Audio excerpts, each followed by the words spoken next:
Hi friends, मैं आकांक्षा Sharma GK with आकांक्षा में आपका स्वागत करती हूँ। एमपीपीएससी मेंस का आज हम 23वां भाग पढ़ने वाले हैं और आज हम दर्शन शास्त्र पेपर 4 पढ़ने वाले हैं। पेपर 4 में आज हम ज्योतिबा फुले के बारे में पढ़ने वाले हैं। तो चलिए स्टार्ट करते हैं। आगे बढ़ने से पहले नए हैं चैनल पर तो चैनल को सब्सक्राइब जरूर कर लीजिएगा। वीडियो अच्छा लगे तो लाइक कीजिएगा और शेयर कीजिएगा। ये हैं सावित्रीबाई फुले और इनके बारे में आज हम 3 नंबर 5 नंबर इनके क्योंकि एथिक्स में 2 नंबर में आता है तो 2 नंबर में हम क्वेश्चन 2 नंबर 5 नंबर और 20 नंबर में क्वेश्चन रहेंगे। तो सबसे पहले कोई भी अगर हम थिंकर पढ़ रहे हैं तो सबसे पहले हमें उनका जीवन के बारे में थोड़ा बेसिक नॉलेज होना चाहिए। तो सबसे पहले हम उनका जीवन परिचय ही देखते हैं। अगर सावित्रीबाई फुले, इसमें क्या होता है जीवन परिचय में कि अगर सावित्रीबाई फुले केवल आपको लिखा आ गया तो उसके बारे में कोई भी फैक्ट आप इनमें से यहाँ से लेके लिख सकते हैं। सबसे पहले सावित्रीबाई फुले, इनको आई कहा जाता था। सावित्रीबाई फुले को क्या बोलते थे? इनको आई कहा जाता था। ये प्रथम महिला शिक्षक थी। इनको आई कहा जाता था। ये प्रथम महिला शिक्षक थी। इनका जन्म 3 जनवरी 1831 को हुआ था। कब हुआ था? 3 जनवरी 1831 को हुआ था और नायगांव पुणे में हुआ था। इनका जन्म कहाँ हुआ था? 3 जनवरी 1831 को हुआ था। 3 जनवरी 1831 को नायगांव पुणे में हुआ था। इनके पति जो थे, इनके पति का नाम ज्योतिबा फुले था। जब आपने सुना होगा, ज्योतिबा बहुत बड़े समाज सुधारक थे, उनकी ही ये पत्नी थी ज्योतिबा फुले की। तो इनके पति कौन थे? ज्योतिबा फुले थे। मराठी की भी ये पहली कवित्री थी, पहली महिला शिक्षक थी और मराठी भाषा की पहली कवित्री थी। कविताएं मराठी भाषा में इन्होंने ही लिखना आरंभ किया था।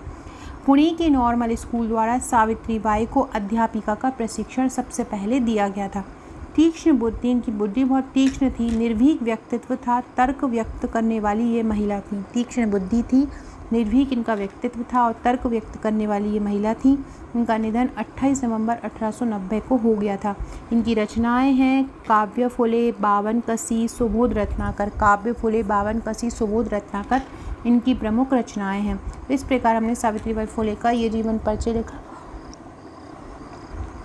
ये आपको 2 नंबर में आ सकता है और 5 नंबर में आ सकता है। इसके अलावा फ्रेंड्स, जैसे कि आप कोई 20 नंबर का क्वेश्चन लिख रहे हैं सावित्रीबाई फुले के बारे में, तो आप इसमें से कोई भी 2-3 पॉइंट निकाल कर इंट्रो उसमें डाल सकते हैं। तो चलिए आगे का क्वेश्चन स्टार्ट करते हैं। फ्रेंड्स, आगे बढ़ने से पहले जिनसे मैं ये पढ़ा रही हूँ, अभी जिससे मैं आपको वीडियो पढ़ा रही हूँ, ये मेरा MPPSC मेंस का पैकेज है। एथिक्स की बुकलेट लेकर मैं आपको पढ़ा रही हूँ। MPPSC मेंस के पैकेज में आपको टोटल 41 बुकलेट मिलती हैं, जिसमें से आपको 12 बुकलेट 3 नंबर की मिलती हैं, बाकी 29 बुकलेट आपको 5 नंबर और 11 नंबर की मिलती हैं। इसके साथ हम आपको 25 व्हाट्सएप के ग्रुप भी प्रोवाइड कराते हैं, जहां पर आपकी तैयारी कराई जाती है, आंसर राइटिंग कराई जाती है, अलग अलग घुमा के क्वेश्चन दिए जाते हैं। जो भी देश में और विश्व में अलग अलग जगह पर जो भी घटनाएँ घटित हो रही उनसे संबंधित मेंस में क्या प्रश्न पूछे जा सकते हैं, वो भी यहाँ पर दिया जाता है।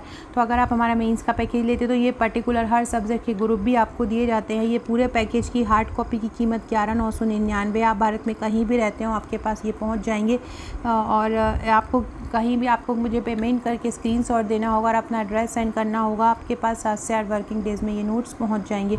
हैंड रिटन नोट्स से फ्लो चार्ट, मैप, डायग्राम सहित ये नोट्स तैयार किए गए हैं। अगला क्वेश्चन है सत्यशोधक समाज। सत्यशोधक समाज आपको 5 नंबर में भी, 3 नंबर में भी, 2 नंबर में भी पूछा जा सकता है। सत्यशोधक समाज की स्थापना जो ज्योतिबा फुले ने की थी। ज्योतिबा फुले इनके अध्यक्ष थे, मतलब जो सावित्रीबाई फुले के जो पति थे। और अब सत्यशोधक समाज की स्थापना कब हुई थी? स्थापना 24 सितंबर 1873 को हुई थी पुणे में।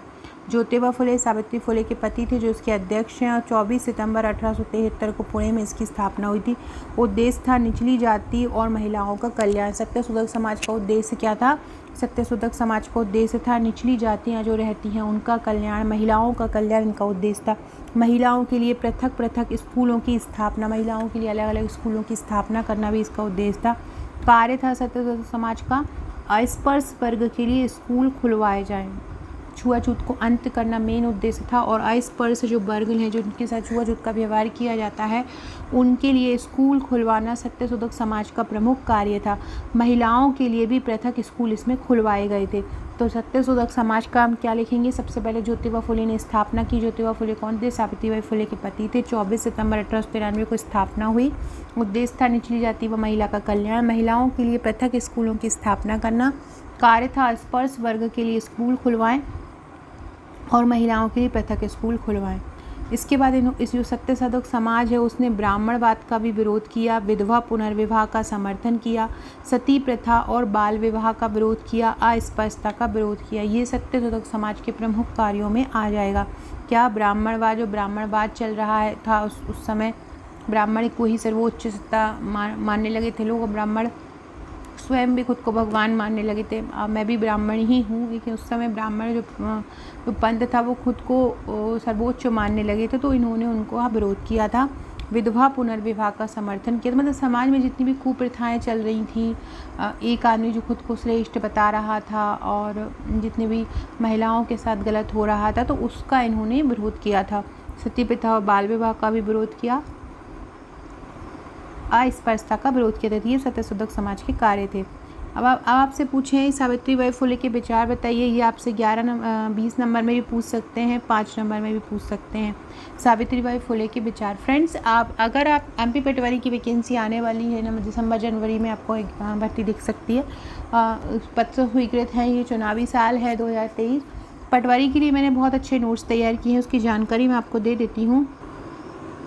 तो मध्य प्रदेश पटवारी के जो नोट्स हैं, पटवारी के नोट्स की आपको टोटल 9 बुकलेट मिलेंगी। टोटल 9 बुकलेट में आपको कुछ बुकलेट ऐसी मिलेंगी जो आपको जहाँ से प्रश्न पूछे ही जाते हैं। जैसे कि एक तो ट्रिक की बुकलेट मिलेगी आपको मैथ्स की, एक भारत और मध्य प्रदेश सरकार की योजनाओं की बुकलेट मिलेगी। इसके अलावा आपको व्यापम के जो प्रीवियस सालों में आए हुए प्रश्न हैं उनका एक कलेक्शन है, उसका आपको एक बुकलेट मिलेगा। ग्रामीण पंचायती अर्थव्यवस्था का मिलेगा, कंप्यूटर का मिलेगा, हिंदी का मिलेगा, मैथ्स और तर्क शक्ति का मिलेगा, भारत का सामान्य ज्ञान मिलेगा। ये सभी इसी प्रकार से हैंड रिटन है, बहुत ही अच्छे से तैयार किए गए, करंट डाटा को समाहित किए हुए हैं। तो आप अपने इनको लेकर आप अपनी तैयारी को बेहतर बना सकते हैं। अब हम पढ़ रहे थे सावित्रीबाई फुले के विचार पढ़ रहे थे। तो सावित्रीबाई फुले के सबसे पहले देखते हैं महिला संबंधी विचार। महिलाओं के बारे में वो क्या सोचती थी। तो सबसे के लिए महिलाओं के लिए पृथक स्कूलों की वो समर्थक थी। उनका मानना था कि महिलाओं के लिए एक अलग स्कूल बनाया जाए। अशिक्षा जो उनका एक मुख्य जो उद्देश्य था वो था औरतों को शोषण से मुक्त करना। जो मतलब शोषण, जो अशिक्षा है, महिलाएं जो अशिक्षित रह जाती हैं उसका प्रमुख कारण शोषण ही है। और मतलब अशिक्षा ही के कारण ही शोषित होती हैं महिलाएं। जाति, वर्ग व लिंग आधारित शिक्षा की ये विरोधी थी। तो ये उनके महिला संबंधी विचार थे। महिलाओं के लिए पृथक स्कूलों का समर्थन करना, अशिक्षा क्योंकि शोषण का प्रमुख कारण है अशिक्षा, और जाति, वर्ग व लिंग आधारित शिक्षा का विरोधी होना। तो महिला शिक्षा संबंधी इनके विचार थे। आपको इसी प्रकार से फ्लो चार्ट में लिख देना है। अगला है महिला स्वतंत्रता संबंधी विचार। महिलाओं की स्वतंत्रता के बारे में वो बोलती थी कि नारी जो है पुरुष के ही समान है, ऐसा कोई विशेष अधिकार पुरुष को नहीं दिया गया है। महिलाओं के मानवीय अधिकारों की वो समर्थक थी। सबसे पहले उन्होंने बताया उनका कहना था कि नारी और पुरुष समान हैं। इसके बाद वो महिलाओं के मानवीय अधिकारों की समर्थक थी। विधवा पुनर्विवाह की भी वो समर्थक थी। महिला संगठन की स्थापना के पक्षधर थी। महिलाओं की धार्मिक स्वतंत्रता के भी पक्षधर थी। तो महिला संगठन की स्थापना के पक्षधर और महिलाओं की धार्मिक स्वतंत्रता की पक्षधर, ये उनकी महिला स्वतंत्रता संबंधी विचार थे। इसके बाद है सामाजिक समस्या के विरोधी। मतलब कुछ विचार ऐसे थे जो सामाजिक समस्याओं को जन्म देते हैं। तो जैसे वो किस के विरोधी थी। सती प्रथा की विरोधी थी, ब्राह्मणवाद की विरोधी थी, छुआछूत विरोधी थी, कन्या भ्रूण हत्या की विरोधी थी, महिला संबंधित विभिन्न कुरीतियों का इन्होंने कट्टर विरोध किया। तो इस प्रकार महिलाओं को शोषण से मुक्त करना, महिलाओं को शिक्षा दिलाना ही इनके मुख्य उद्देश्यों में से था। आप ऐसा निष्कर्ष लिख सकते हैं। अगला है ज्योतिबा फुले। सावित्रीबाई फुले ने ब्राह्मणों के बारे में क्या तर्क दिए। तो सबसे पहला ये ब्राह्मण विरोधी थे। उनका मानना था कि ब्राह्मण पखंडी है, धर्म का वास्ता देकर समाज में अन्याय और शोषण को बढ़ावा देते थे। तो ये उनका कहना है कि जो ब्राह्मण होते हैं वो समाज में पाखंडी चीज़ें बताते हैं। जैसे कुछ चीज़ें पंडित लोग बता देते हैं ऐसी कि जो सच में ही पाखंडपूर्ण होती हैं। तो उन्होंने धर्म का वास्ता देकर समाज में अन्याय और शोषण को बढ़ावा भी दिया। तो इसलिए ज्योतिबा फुले और सावित्रीबाई फुले ब्राह्मणवाद की विरोधी थी। तत्कालीन स्थिति में ब्राह्मणों का उत्कर्ष चरम पर था। उस समय जब ये थे, मैंने बताया ना कि उससे ब्राह्मणों की स्थिति बहुत अच्छी थी। मतलब ब्राह्मण खुद को बहुत ज़्यादा ऊपर समझने लगे थे। तो उस समय जब ये ज्योतिबा फुले और सावित्रीबाई फुले थे, तत्काल उनकी उस समय की जो स्थिति थी उसमें ब्राह्मणों का उत्कर्ष चरम पर था, जिस पर उन्होंने प्रहार किया। जहाँ पे कमज़ोरी रहती है वहीं पर उन्होंने प्रहार किया था, लोगों को इस चीज़ से अवगत कराया था। वे मानती थी कि ब्राह्मणवाद को शिक्षा के द्वारा ही बदला जा सकता है, इसलिए वो बेहतर शिक्षा की पक्षधर थी। शिक्षा को पाखंडता मिटाने का सबसे बड़ा शत्रु मानती थी। शिक्षा को अगर पाखंडीपन जो है कि ऐसा करो तो ऐसा हो जाएगा, ऐसा करोगे तो पास हो जाओगे, इस तरह से ब्राह्मण की जो चीज़ थी शिक्षा को बिल्कुल बहुत ही ज़्यादा ऐसा शिक्षा को कोई महत्ता नहीं दी थी। उनके ही पाखंड में पड़े रहेंगे तो जब पाखंड से ही सब चीज़ होगी तो शिक्षा का कोई मोल ही नहीं होगा, और जब तक व्यक्ति शिक्षित नहीं होगा वो जागृत नहीं होगा। तो उनको यही मानना था कि शिक्षा जो है पाखंडता का सबसे बड़ा शत्रु है। विभिन्न सांस्कृतिक कार्यक्रम द्वारा उन्होंने ब्राह्मणों का पर्दाफाश भी किया था। वे ब्राह्मणवादी विचारधारा को मिटा देना चाहते थे। अगला है बाल हत्या प्रतिबंधक गृह। ये आपको 2 नंबर में पूछा जा सकता है। तो बाल हत्या प्रतिबंधक गृह की स्थापना की थी सावित्रीबाई फुले ने। 28 जुलाई 1853 को ये बना था।